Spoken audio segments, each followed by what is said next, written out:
Police brutality, how severe is it? Find out next on Issues and Insights.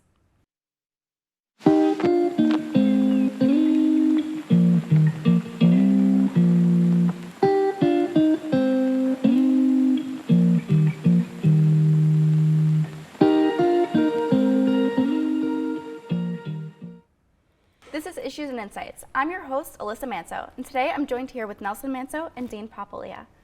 So I invited you guys onto this show today knowing that you have some past experience with police brutality in the subject, but I figured a relevant question to ask first would be what your political stance is in simple words. I'll start with you, Nelson, and I'll make my way to...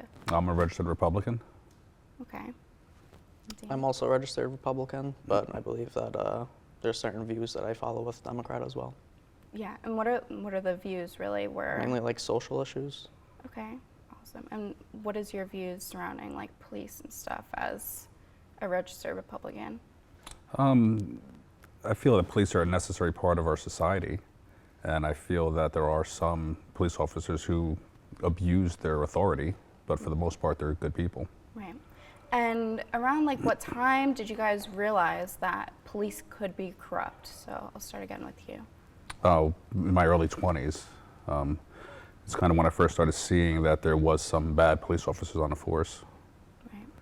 And Dean, you as well, and if you have a story to tell with it.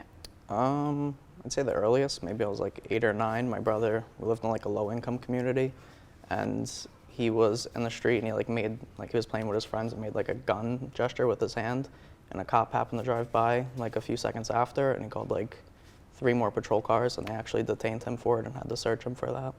Right. And Nelson, do you have any experiences with a negative encounter with a police officer that's memorable to you?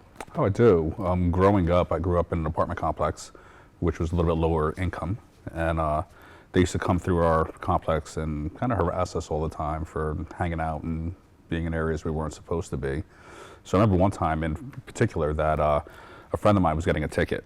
And this was back when the police first started getting the issued pepper spray. So when the cop went to hand him his ticket, he intentionally dropped the ticket so the ticket would land on the floor. And when he went to pick it up, my friend went to pick it up, they sprayed him with pepper spray just to try out their pepper spray because they haven't used it yet. So that was kind of the first time I started seeing that they are a little corrupt and they're not all good guys on the force. Yeah, that does sound terrible. Do you think that that instance made you have a different perspective of police officers prior to how you feel right now? Oh yeah, as a man in your early 20s, you know, you haven't fully lived life or experienced everything out there. So seeing that back then made me leery of them, of course. Right. And Dean, do you have any negative experiences with a police officer personally that might have differed your perspective of what you feel a police officer? Not really too negative, but one time I was walking home with my friend who's African American, and we were walking past a shop, right? And then a few minutes later, we had a few cops. I think it was like 3 unmarked cars, like not regular officers in uniform, one's just in like vests and regular clothes. And they pulled onto the lawn that was in front of us on the house, and then the lawn behind us, and then had another car close us in, like from the sidewalk. And they actually detained my friend because they thought that he had robbed a car that was at the shop right that we passed. Yeah, that's crazy. And what environment did you grow up in that like you might have been put into these positions, do you think, for both of you actually? Well, most of my friends are minorities. I'm like, out of my whole friend group, maybe there's 12 of us and only 2 of us are white. And I grew up in an apartment complex where I was, you know, mainly it was Hispanics and other African American people, so it was a low income community. Not many people around us had a lot of money. There was a lot of drugs and stuff like that. But a lot of police would try to, you know, make like planting situations and stuff like that, you know, unjustly. Yeah, it's unfortunate. How about for you? I was the opposite. I grew up mainly, everybody was white. There was just a large group of us that used to hang out every day. So picture when you have 20, 30 males who are hanging out, it kind of made the people who lived in the complex a little uneasy, you know, and they would call the police. And at our age back then, we would throw a lot of parties in the woods.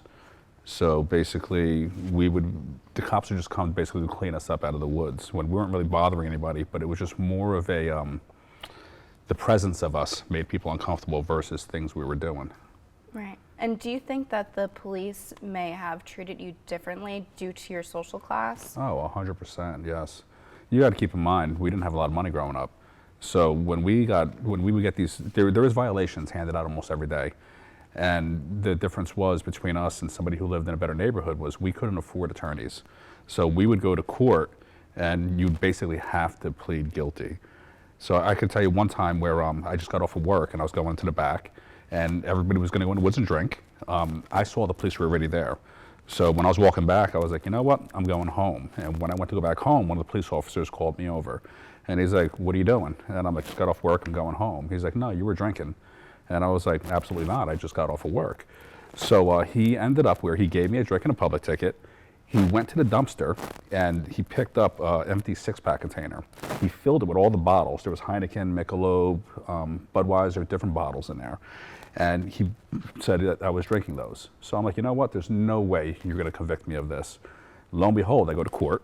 When I go to court that day, the police officer's there, and what is sitting on the stand with the judge is that that bag of all the dirty bottles. So the judge, at the end of the story, was like, when I pled not guilty, he was like, I feel that Officer Sluder's been on the force for 20 years. He did his best job possible to collect the evidence that he had. He's like, maybe you drink Budweiser, maybe one of your friends drinks Michelob. I ended up getting charged with drinking in public. I didn't drink, I just came out. Clearly the bottles were dirty and in an evidence bag and all mixed up, but because I couldn't afford an attorney, I was found guilty on that, so. Yeah, that's so crazy. I mean, it's definitely not fair, right? No, not at all. We'll be right back on Issues and Insights after this short break.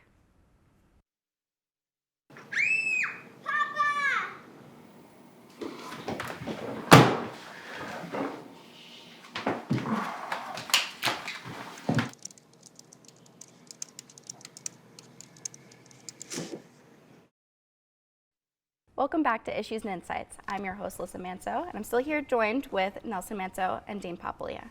So getting back to the questions surrounding police brutality, I'm going to start with Dean, and I'll make my way back to you, Nelson. But Dean, have you ever been a personal victim or a bystander to police brutality? Not me personally, but my brother, one time he went out with his friends, and he accidentally left his keys at his friend's house, and when he came home, he didn't have a way to get into the house because it was locked, and he was the only one that was living there at the time. And there was a car that he had out front that wasn't working at the time, so it was unlocked, so he just slept in the car.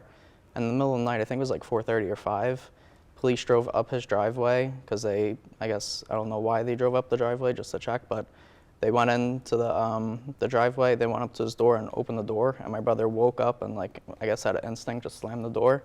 And because of that, they said that he assaulted them, and they got out and they beat him with the batons, and then he actually got charged with assaulting an officer for that. Wow, that is crazy. How about for you? I have, actually. It was a friend of mine's birthday. We went out for his birthday, we were having drinks. It was raining out. On the way home, I ended up getting pulled over. And the police officer took me out of the vehicle to do a sobriety test. And I remember at the time it was raining. I'm like, listen, I've clearly been drinking, just give me a breathalyzer, you know? And he ended up where he still was making me do the whole walking the line and everything, and it was getting frustrating, you know? So I ran my mouth a little bit. He ended up handcuffing me. And when he handcuffed me, he ended up punching me in the face. And when he punched me in the face, he was wearing weighted sand, like the sand gloves, and I felt my eye instantly swell. So being intoxicated at the time, you know, I again, running my mouth, I was like, if you ever take these handcuffs off, I would knock you out. Now there's 6 police officers there. We're all in the rain. The one police officer uncuffed my right hand. He's like, what are you gonna do, tough guy? And first thing I did was swing at the cop who hit me. I hit him, he fell down, they arrested me. I was charged with aggravated assault on a police officer. Meanwhile, he clearly struck me first. And I ended up spending the night in jail, and I had to get bailed out in the morning. And that became a pretty big ordeal at the time, if you could imagine. Even uncuffing your handcuffs, I mean, that's alone just crazy to do as like a police officer. It's correct. I should have just been put in the police car and taken to jail, basically, at that point. But they didn't go about it that way, and I ended up where I had to go to court for this. And with the cameras and everything, and seeing the uncuffing of the handcuff, I ended up winning this in court. But I got a DWI at the end, you know. But it could have been 10 years in prison for me, for them not following their procedure and arresting me properly.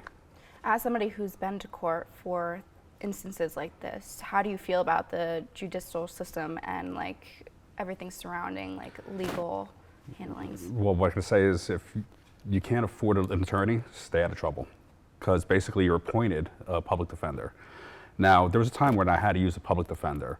And we were in Monmouth County Courthouse. And first day I came in, I introduced myself to him. I told him exactly what was going on. And then we go into the courtroom.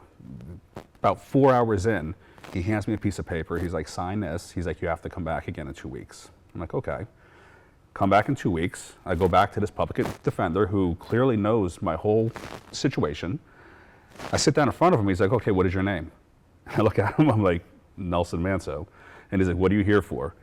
And I'm like, oh, man. So go back over the whole story again. Same thing happens. I sit in the courtroom for about 4 or 5 hours. Again, he gives me a piece of paper. He's like, you're going to have to come back.